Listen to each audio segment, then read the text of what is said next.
بسم اللہ الرحمن الرحیم حمدا ومصلیا ومسلما اما بعد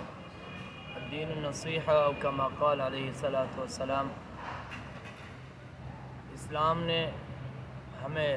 رسول اللہ صلی اللہ علیہ وسلم کی زندگی کا مکمل تابع بنایا، مکمل اس کے نقش قدم پر چلنے کا خوب پابند بنایا،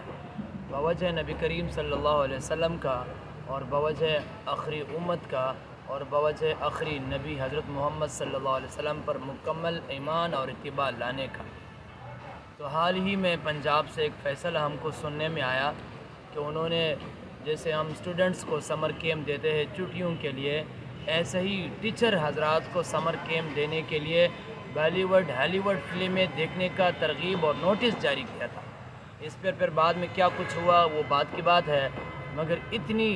بات کافی ہے ہم نوجوان کی نسل تک پہنچنے کے لیے کہ اگر ایک ٹیچر جو کہ بچوں کا معیار ہے، مستقبل کا نقطہ حیات ہے اور اس کی مستقبل کے لیے سوالیہ نشان ہے، اس ٹیچرز کو اگر آپ بالی ووڈ ہالی ووڈ فلمیں دیکھنے کا ترغیب دیں گے تو یہ بات صرف بولنے کے نہیں، صرف آپ نے کہہ دیا دنیا نے سن لیا۔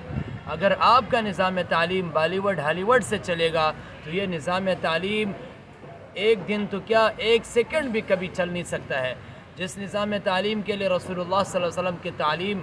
ضروری ہو، اگر اس کے مقابل میں آپ انگریز کے تعلیم کو پروموٹ کریں گے تو آپ کا نظام تعلیم تباہ و برباد، تو کیا آپ کی نسلوں میں بھی کوئی ایسا تعلیم نہیں آئے گا جس سے آپ کی زندگی کو کوئی سکھ کا سانس مل جائے۔ لہذا یہ سارا کا سارا بربادی، عریانی، فحاشی اور نفسیاتی خواہشات، ہوس کی لالچ، ان کے علاوہ کچھ بھی نہیں ہے۔ ہمیں اس چیز کے بجائے آپ صلی اللہ علیہ وسلم کی تعلیم پر سوچنا چاہیے۔